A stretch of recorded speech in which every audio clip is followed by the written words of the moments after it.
Niraid ng otoridad ng isang compound at matindahan ng mga piyesa ng sasakyan sa Cavite. Tumambad ang mga sasakyan at mga chop-chop na motorsiklong kaduda-duda ang pinanggalingan dahil sa kawalan ng mga kaukulang papeles. Balita natin ni John Consulta, exclusive.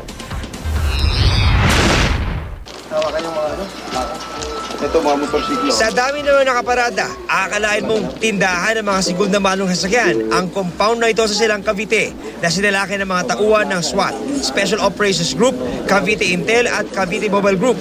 Pero ang 30 sasakyan at motorsiklo na ang ilan ay chinap-chop na, hindi matumbasan ng kakakibat na papeles ng caretaker. Saan galing itong mga kotse ito at motor? Sa mga customer po. Okay. Paano sila pupunta rito? Paano? Kung nangangailangan po, dinadala po rito. Tapos? Ayun, sinasanla po. Sinasanla. Paano ang presyohan nun? Depende po.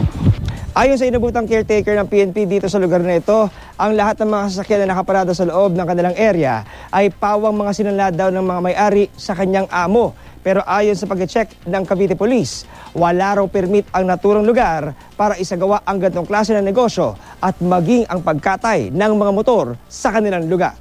May mga nakita tayo ito, may mga sasakyan from Manila, NCR, and Makati. So doon tayo nagkaroon ngayon ng pagdududa. That's why we made this inspection. Pero nagkataon din ng verification sa licensing office. Wala siyang lang lisensya. At nang siyasatin pa, lumabas na tampered o pinalitan daw ang engine at chassis number ng ilang motorsiklo. Kasama natin ang ating Highway Patrol Group at saka yung taga-Crime Lab para matingnan natin, ma-macro-etching kung ano bang mga sasakyan na ito kung nagamit sa krimen.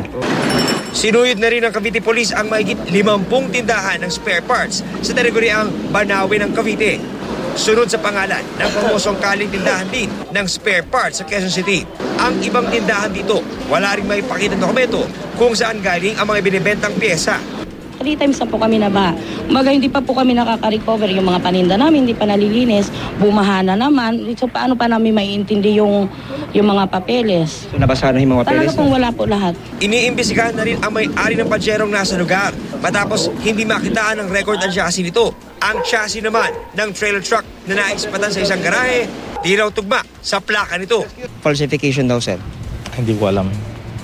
Hindi ko alam kung meron. Pero yun ang bilin sa ng PNP, huwag niyo muna alisin ito, boss. Hindi namin naalisin. Dito lang. Kinumpiska na ang mga piyesa at makinang walang papeles. Ang mga nakuhanan nito, posible raw maharap sa kasong paglabag sa anti-fencing law. Yung mga na-hijack, hindi na natin makita yung sasakyan. So ang ginagawa yan, china-chop-chop na lang. So gusto natin maiwasan yung mga ganon, kaya meron tayong mga ganitong klase ng operation. Mula sa Cavite, John Consulta, GMA News.